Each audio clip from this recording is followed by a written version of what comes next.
Traveling solo can give us a sense of freedom and clarity that we can't experience anywhere else. In this video, I'm going to give you 5 tips to bring that solo trip into reality.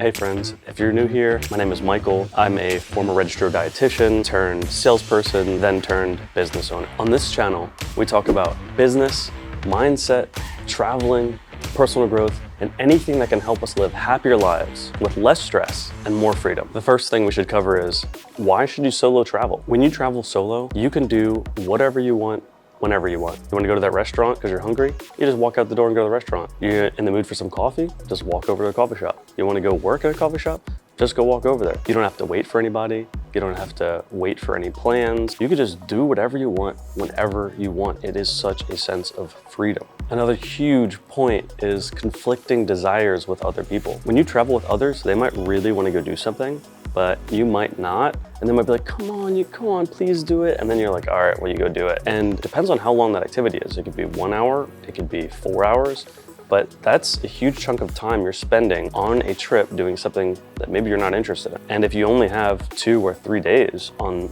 a trip, like a weekend trip, then you're already spending a good portion of that doing an activity you don't want. So I think it's really important when you're on trips to do the activities that you find are most important. Maybe you're on this trip just for fun, or maybe you're on this trip for some personal growth, and you need to make sure you're spending time on those activities. And when you go with other people, sometimes you can't really spend the time doing those things that you really want. There is a huge sense of mental freedom that you have when you're by yourself. Your brain can think about whatever it wants in that alone time, whether you're going look at a bunch of different things around town, you're going for really long walks, you're eating in a restaurant by yourself. You're giving your brain free space to think about the things that you really want to think about. Maybe there's been something that's been bothering you for a while and your brain really hasn't had the time or space to think about it because maybe you work with other people and live with other people, so your brain is really occupied a lot. But when you do this solo trip, your brain will be so free that you can think about the things that you really need to think about. You can also spend time working through thoughts that you've had for a while and you really just can't put the pieces together, or you've been wanting to put the pieces together. This will give you the time to sit there and really put the pieces together. You don't have to actively sit there with the journal, but I love doing that. You could honestly just go for a walk, not think about it, go for dinners, do all these things, and ideas will start coming to you. When your brain is so filled and pushed with all these things that are pulling out its attention, whether it's all this constant social media, all this work, all these people in your life that are asking you to do things, you just don't have space to think about things. So if you were out traveling and you don't have anything pulling in your brain, you can do whatever you want. It puts your brain in a much more relaxed state, and then these subconscious thoughts will come back up and you can really work through them. So I recommend actively sitting there and working through them, but at the same time, you really don't have to, and you'll probably work through some things that you've been thinking about for a long time. Let's get into these 5 tips. Traveling to a foreign place all by yourself can bring into your mind fears, uncomfortability, or various other things that just hold you back from going on this trip. So the fear is something to overcome. The first thing I want to discuss here is that fear and anxiety are usually about negative scenarios that won't actually occur. They've never occurred and they're not likely to occur. Sometimes you're going to think about something that happened in your past and you're thinking that this thing is going to reoccur again, or sometimes it's something that's never happened and your brain is just playing out a scenario and you're thinking it's going to happen, and that'll cause fear and anxiety. So a lot of these solo travel jitters come from fears of things that haven't happened. Maybe there's someone in your life that tells you, don't go here, don't do that thing, be careful, like watch out, there's pickpocketers, there's people that are gonna hurt you, there's people that are bad in the world, like all these fears that people are saying. And these fears actually hold you back from doing what you want. To be honest, most people live their life out of fear. They don't make very many decisions based out of abundance. And if we were actually living our lives out of abundance, we'd probably make more money, do the things we wanted, we'd take more risks and reap the rewards. When you're not taking risks, there's not many rewards to reap. So if you're living your life in fear, you're going to continue living your life in fear. And that just builds and grows over time. until you're really not making a lot of the decisions you want. You're just making a lot of decisions off of the safety factor and avoiding risk. Risk makes you feel great. When you fail at doing something risky, you learn from it. And when you succeed at doing something risky, you feel great about it, you feel proud about yourself. So I really want to say here, take risks. When you start taking risks, you'll start overcoming your fears. And you need to actually get out there and start doing something at first. I mean, this is something simple like during COVID, for example, more fears started coming to people's minds because you're in the house all the time. So let's just say you wanted to go to the gym, but you get into the gym, there's all these people in there and you might start having some like fears or anxieties or whatever. This is the same scenario, like anything you haven't done for a while, you might start having fears around it. So you might have fears around going to the gym. Well, you overcome that by actually getting to the gym and then being consistent with it and going to the gym. So solo trip is a little bit different because you're not gonna constantly go on these solo trips really rapidly, but once you do your first one, it'll become easier and you'll become more comfortable with it and you'll probably love it. So the first thing is getting over these fears. The biggest thing to think about is that a fear is likely not going to happen. Your anxieties are likely not going to happen. The only way you can overcome it is by putting yourself in this scenario. So try to stop thinking about all these negative scenarios. I'll give you an example of one negative scenario that I thought about and that was completely different once I got there. One of the places I traveled to was Medellin, Colombia. There's a lot of different thoughts that people have about Colombia, but a lot of what people were telling me is how dangerous it is and how I should be scared to go there and how I really shouldn't go there. It's just so dangerous. You're gonna get your items stolen from you. Someone's probably gonna hurt you. All these thoughts. And I'm not even gonna go into them because I don't really wanna share all these fearful thoughts. But I traveled to Medellin, Colombia, and I stayed there for a month. And that was one of my favorite places I've ever visited. It was so much fun. The fears didn't happen. All my anxieties didn't happen. Now, when you're there, you just want to be mindful of your surroundings. You don't want to just walk around playing on your phone the whole time. And there's a whole video we could talk about that. And in Colombia, they call it don't give papaya, which means don't be an easy target. That's it. If you're just being mindful and looking around, like everything will be fine. So I want to say that in the sense that I was a little bit afraid when people were telling me not to go to Colombia. And then I went there and I absolutely loved it. Loved it, loved it, loved it, loved it. Another possibility to get over some of these solo travel jitters is to go on a test trip. Go somewhere that's fairly easy. You don't really have to put a lot of mind or effort into it, and just go do it. Because a lot of the times when you're having these fears or anxieties, it's just gonna keep holding you back. I'll think about it later, I'll think about it later. You just need to go do it. And then once you do it, you'll feel much better and you'll feel much freer, and then you can continue to do it moving forwards. The goal here is to find somewhere far enough away that you're away from everything, like people reaching out to you constantly, your family, your friends, just to get away from all those things, but also easy enough that you can get to without a ton of planning. You want to find somewhere that is outside of your comfort zone, but still offers you a lot of convenience at first. Or you could just go to your dream destination. If you've been so passionate about going to one place for your whole life or for such a long time, then just go ahead, book that trip and go there. You might have so much passion behind it that the fears, all the other things or whatever people are saying just don't really matter, and you're just gonna book that trip and you're just gonna go there. Let's say you're not going to your dream destination. How do you choose where you should go? The first thing to think about is how much free time do you have? Do you have the ability to go on a very long trip, or you just go on a weekend trip? You really gotta think about your length of time. An important factor when you're thinking about your length of time is traveling, right? It might take a whole day to travel somewhere. So if you have 4 days and it takes a day to get there and a day to get back, then you only have 2 days there. It's really not that much time to go very far away if it's your first trip or something. If you are going somewhere closer, you'll just have more free time when you're actually there. Or maybe you love airports or airplanes. Like I personally love airplanes. It's like a freedom that you can't get anywhere else, where you're disconnected from the world. You can read, journal, get your mind into a super creative space. So I love airplanes. But traveling for some people is exhausting. And I would say, even if you're not one of those people, like travel is just exhausting, period. Yeah, let me just say that, because after I travel, I'm exhausted. I try not to plan anything on the day that I'm getting into town, just to allow myself a free day to get there and do whatever I want. I end up kind of doing a lot, but it's whatever I feel like it. And sometimes if I'm a little bit more exhausted, I might just go have a lunch and just walk around the town. The second important thing about choosing where to go is budgeting. If you have a lot of money, maybe you can travel somewhere really far away, the flight's expensive, the place itself is expensive, or maybe you don't really have a ton of money budgeted and you want to spend less. So if you go somewhere closer, the flight's cheaper, maybe the place you're going to is less expensive. These are really important factors, right? If you want to go to Dublin or UK, for example, this might be a little bit more expensive. You got to pay for a flight. That could vary depending on when you actually go, like $1,000, $1,500, whatever it may be, but it's going to cost a decent amount to get there.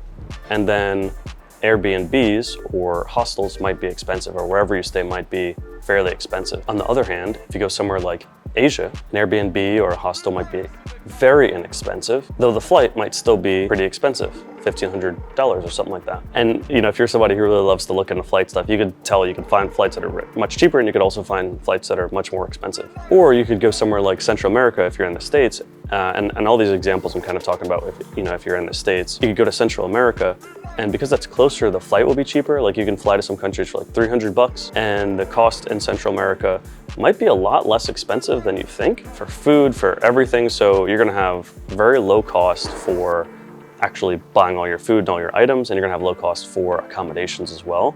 So, I really recommend like Central America or South America to do a low cost, simple option out of the country. But again, you could also do an option inside of the country, to just get away from everything and everyone for a little bit.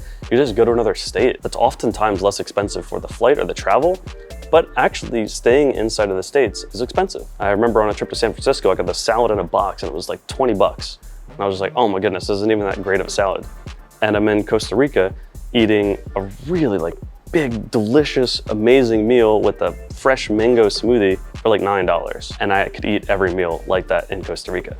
And my accommodations were way cheaper than if they were in the States. So actually, a trip to Costa Rica was way less expensive than a trip in the States. It's also really important to think about your accommodations. One of the things while we're doing this initial planning, this initial brainstorming, is you don't want to get stuck in the weeds. You don't want to spend way too much time trying to plan everything. We're just trying to get our initial thoughts down. So when you're trying to initially think of where to stay, it goes in combination with everything else, budget, length of stay. Because if you're going to stay somewhere for a long time, I would really recommend booking a couple nights at a hostel or an Airbnb so that you can go there, get a sense of it, and then see if you want to book somewhere else. Now, if you're comfortable with staying in like hostels, a lot of hostels have a private room option, and they also have the dorm room option, which is the most common option. Some of the private rooms are reasonable, or sometimes they're like really expensive and it doesn't make sense. You could go stay at a hotel or something like that. But if you want to make new friends or stay in the dorm environment and you're kind of comfortable with that, I'd recommend that. Because it can be really nice to actually book a couple nights in this dorm environment and get there and you make some new friends, then you go see the country a little bit, and maybe one of them are like, hey, we could go travel to this area and we could go stay here for a little bit. You never know what's gonna occur out of that, but you also don't really know that area you're choosing because you've never been to this place before. So when you book a couple nights somewhere, then you can get there, get a feel of it, and then see if you wanna change places. You really don't have to be that planned out. You don't have to cover all your bases. And that'll actually cause a little bit of stress because you're like, oh no, I don't know what I'm gonna do. But it really ends up being a sense of freedom and giving you ultimate freedom. I would rather pay more and have a sense of freedom. It's probably also why when I'm like signing up for some software, I'm like, I'll pay monthly rather than pay that yearly, so that I can cancel it in 2 months if I don't really like it. I'm gonna assess. I'm gonna pay the money and then I'm gonna assess. So what you could do is go stay a couple nights at a hostel if you want, or you could do an Airbnb just for a couple nights. It really isn't hard if you're gonna stay at hostels and you're comfortable with staying at hostels to find another one that's open. One caveat I will say to that is if it's like high season, if you're going to a place where it's like absolutely high season, there may be places that are booked up. So just pay attention to that when you're actually booking places, but shouldn't really be that big of a deal. When I've traveled, I've always been able to find a hostel with space in it. Sometimes the price might go up, but it might not go up that much. So just do a little bit of research on that end before you go. But when you are traveling somewhere, it is really easy to stay at a hostel a couple nights and then venture out elsewhere. And I really, really, really recommend that, because sometimes you'll get somewhere if like you're gonna stay somewhere for a week and you booked like a place for a week. You might go somewhere, stay there 2 days, and you're like, I feel comfortable here, and I feel like I understand everything, and everyone's been telling me to go travel this other area and I should go there for a couple days, but I've already paid for this place. And then just that thought of like, I've already paid for this place, like that's taking away your freedom. If you didn't have that thought and you're only there for a couple nights and you're asking people like, what else should I go do? And they're like, go here for a couple days. Then you go travel there for a couple days. You just have this this large sense of freedom, and you really don't have to plan out your whole trip. Now, if there's things that you really want to do, like I have to go to this thing, I have to go to this thing, yeah, spend all your time planning it. But remember, the point here is just to get the initial planning done so you can just get out and do that trip. And if you really got to plan every detail, you might just sit there, keep planning, keep planning, keep planning, and it just takes longer and longer to initially travel. One thing I can't recommend enough is packing as minimally as possible. If possible, try one bag travel. I'm really into one bag travel. If it's possible, you get everything into one backpack and then you go. Everything is on your shoulders, which means you want to walk around town with that backpack. You want to get an Uber, you just walk over, put it in the Uber. There's cobblestone roads wherever you're going or really bad streets. Doesn't matter, you have your backpack on. It makes everything super, super easy. There's a ton of different videos on that. I watched a bunch. I even have one video on one bag travel that you can check out. I recommend it if possible, right? If you feel like you need so much, because if it's your first like solo trip or maybe it's your first trip period, you're gonna feel like you need a lot. But if you've traveled a bunch, maybe you feel like you might need less. And there's some people that travel an absolute ton and they still travel with so much stuff because they want everything at their convenience, which is okay. It's fine no matter what decision you make. But let's just say you have 2 big luggages, a backpack and a duffel bag. Well, if you stay at a hostel a couple nights, so you got all of that in the room and you're probably only gonna have like one small locker or something like that. And then when you wanna go to another place, you have to take all of that outside and go get in the car, and then once you're in the car, then you can move to your next location, and hopefully they'll drop you off right at the front door, but not always. Sometimes you might have to do a little bit of a walk to get to wherever you're going. And if that's the case, it's gonna be really difficult to walk with all that stuff. So on the opposite end of the scenario, you're at a hostel, you can usually put your one bag inside the locker, and then when you're leaving, just put it on your back, walk to the Uber or the taxi or whatever, and then you're off. And then we get to the next place, if they drop you off a few blocks away, or if maybe you actually ask them to drop you off at a cafe because you don't want to get to your place yet, or it's not check-in time yet because you're in between those times. So you just go to a cafe, put your one bag down, and then you're able to work and do whatever you want, be creative, and then put your one backpack back on and go to your accommodations. Super, super easy. One huge mistake, absolutely huge mistake that people make, and I made it myself when I started traveling, is waiting until you have all the right travel gear. Like, oh, I need that new thing, I gotta get that thing. Oh, before I travel, I'm just gonna have that one perfect item. And trust me, that is a rabbit hole you will keep going down. And that's one of the things I personally think will keep you from traveling the longest. You really don't need that many things when you travel, and also you can find almost everything overseas. I remember I was waiting a long time for this wool merino shirt. I was like trying to do all this research behind merino wool, and anyway, finally I got this merino wool shirt, and then I went to Costa Rica. That was the first place I did like this long solo travel, and got to Costa Rica, and I was staying right on a beach where it's super humid, and I put on the merino wool shirt, and I was just like sweating in it, and I was like, man, this is like really hot, but like of course it's just hot here.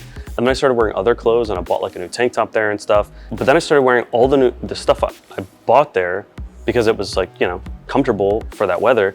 And whenever I put on the merino wool shirt, it was like soaked and soggy because it was so humid there. And then I put it on and it just felt wet, and it was so hot. It was crazy that I waited for so long for that piece of gear, and then I barely even used it.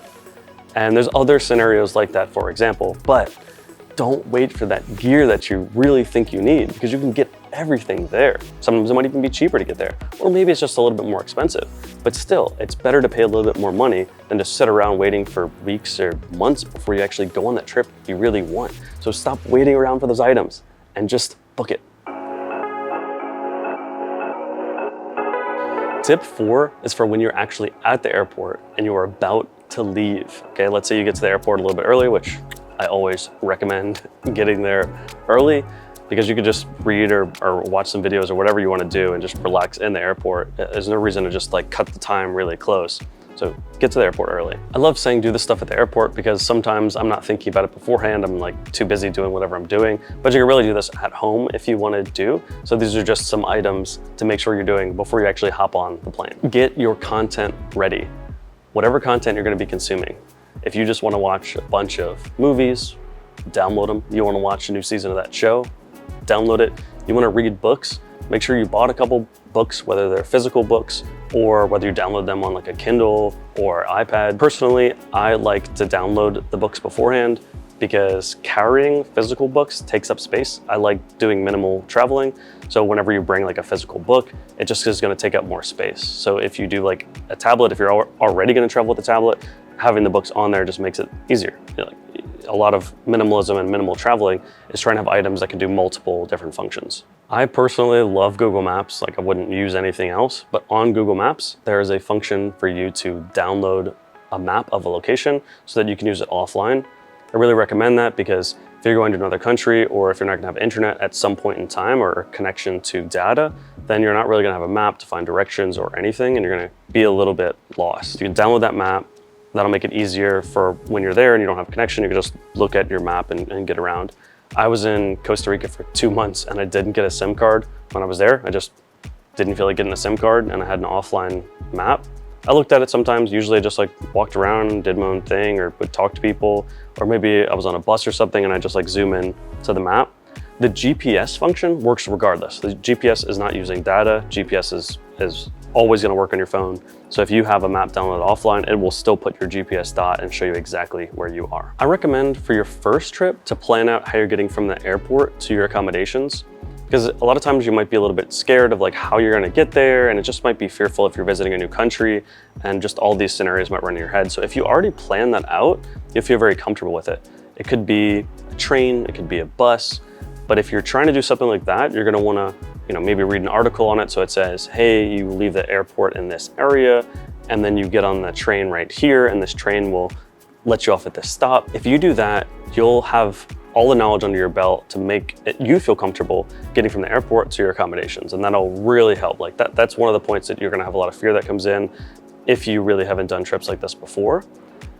As well, if you find out you wanna do a taxi or Uber because you're reading that and you're like, okay, it's whatever cost, whatever it's not expensive to you and it's easy to get to, then just go ahead and do that. It's usually a simple option. It's more expensive often than a bus or a train, but it makes everything really easy. For me, I'm very comfortable now, so I a lot of times don't do the research ahead of time to get from the airport to the accommodations.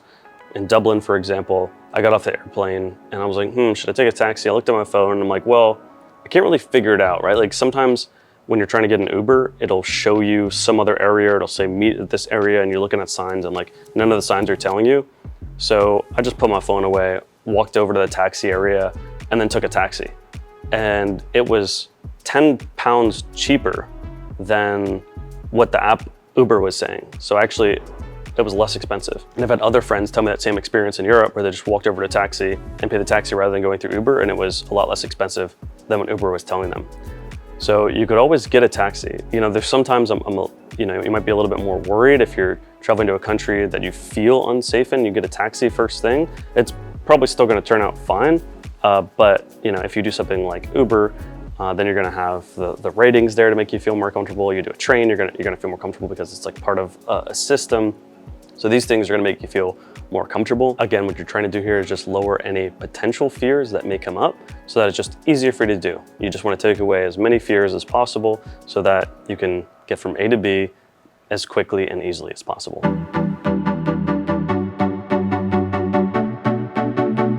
What should you actually do right when you get to your destination? Very first thing, go to your accommodations. Don't waste time doing some other stuff. You're carrying around whatever it is you brought. And if you're doing one bag, it might be easier to go do some other activities, but maybe you packed a lot into there and it's kind of heavy. And if you can just go straight to your accommodations, you can either drop that bag off with the front desk if it's not time for you to check in, or you can check into your room. And once you do that, what you want to do is just drop your bag down. This is your first solo trip. I do it differently now that I've been traveling a bunch, but when you're just starting out, what you really want to do is put that bag down and get out. You want to get out of wherever you're staying as quickly as possible. The reason I'm saying that is you want to get comfortable with your surroundings. It's really important to get comfortable with your surroundings. One mistake people will make is they'll put their bag down and then they'll lay down because they're exhausted. Yeah, it was exhausting doing traveling. Traveling is exhausting. I'm definitely not going to deny that. But if you lay down, the mistake that occurs is sometimes you get in your mindset of like, this is relaxing and I like this, I'm away from everything and all that stuff I was trying to get away from, and whatever it is that was going through your head. But then you get comfortable and that becomes a comfortable scenario. You might end up spending a lot more time inside your place than actually out experiencing the world and trying to see things. The reason this is so important to put your bag down and get out is it makes you more comfortable with your surroundings and with your environment. So you don't have to have anything planned. You just put your bag down and go for a walk. And it's also okay to get lost for a little bit.